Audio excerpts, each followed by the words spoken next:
In this video, I'm going to be going over a number of different snacks and treats that are keto and carnivore diet friendly. Personally, I've used all of these. I've been on a keto diet on and off for about 4 years in total. The first one is water, and hear me out on this one because I know it's a little strange to have on a snack list, but I literally keep a 5 litre bottle of water in the chiller at all times so I can get it. I find water easier to drink when it's chilled, so I take it out of the fridge, pour a glass of between 250 and 300 ml of water, and I neck it. Back before the lockdowns when I was doing keto, I've lost count of the number of times I had snack cravings or I wanted a sugary food. I literally drink some water and that craving goes away. I'm not saying it'll definitely work for you, but give it a try. The next one is sardines, and there's a few technicalities to factor in with these. Even though these are labelled as sardines, these are actually sprat that's in the tin. In Europe and in North America, it's totally legal for brands to sell other species of small fish that have a similar nutritional profile to sardines as sardines. The nutritional profiles of sardines and sprat are slightly different. They both have advantages and disadvantages over each other, but both are keto and carnivore friendly. Next up we have bacon. I literally cook it, let it chill to room temperature, put it in a baggie and take it to work with me, and I just get on with my day. When I need it, I eat it. The fat does kind of congeal a little bit. Other than that, it's always worked fine for me. The next one is steak bites, and there's a ton of different ways you can do this. There's plenty of recipes online. Personally, I go with ribeye steak. This is my go-to, so for this run through on carnivore, I'm really not sure how many of these I'll have because I want this to be my main meal. With most ribeye, the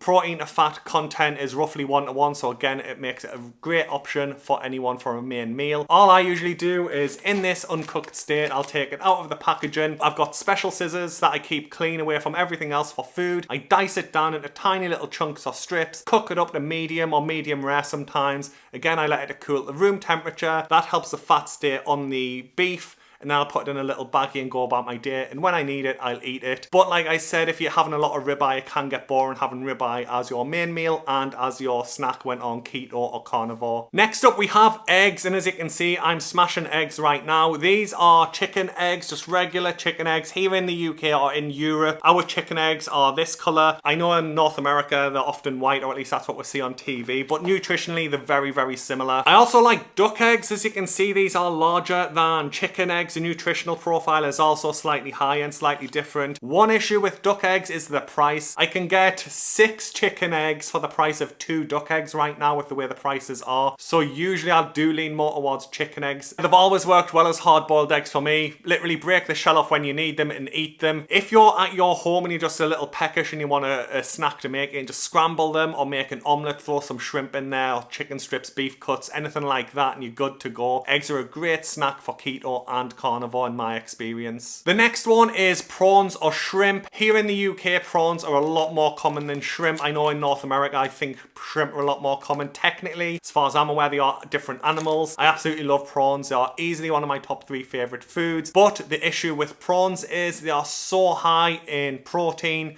You do have to account that in for your macros, in my opinion, because like I said earlier, I do prefer to stick to a 70% fat and 30% protein split when I'm on keto, but do what works for you. But here in the UK, you can easily buy the little boxes of prawns ready to go. These are pre-cooked and pre-peeled as well, so you literally open it up and eat them when you're hungry. The next one is deli meat. Here in the UK, or at least where I live in the UK, we would call this deli meat. This is German style salami. This is my favourite one. I prefer the taste, and the fat to protein ratio is pretty much 1:1. So when you work it out by calories, it will pretty much be 70 to 30%. But with deli meat, always check the label because there's a ton of different options out there. They all have very different ratios when it comes to the fat and protein content. Some of them will also have things like garlic or other spices and herbs added to them. So if you're doing strict carnivore, they may not be suitable for you. If you're just on regular keto, they make a great snack and treat though. The next one is jerky or biltong. It's very similar. I couldn't find biltong in my local shops right now, but sometimes they have it. Mostly they have jerky though. Again, jerky is usually high in protein, similar to prawns, so you have to remember that and offset it with other meals throughout the day that'll be higher in fat to try and keep you within your ratio.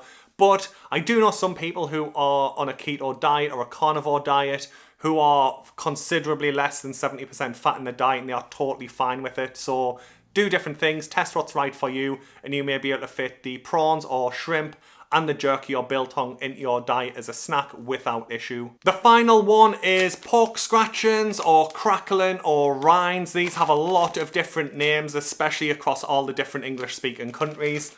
I actually love them, but the problem is they're hard to find without any additives at all. So there's usually some plant-based products in there if you read the instructions. Moving forward, I want to do at least 30 days with strict carnivore, so I probably won't be having pork scratchings much as a snack. If you're on lenient carnivore or you're on just a regular keto diet, they are a great option. They are very calorie dense though, so I do portion control if I am using that kind of food as a snack. Anyway guys, that brings the video to an end. Hopefully it was helpful and it gave you some ideas for your own keto and carnivore diet snacks moving forward. As usual, I'm documenting everything on my shorts page, so you'll be able to click over to there to see what I'm eating and what I'm doing physically each day while on the carnivore diet. Thanks for watching and have a good day.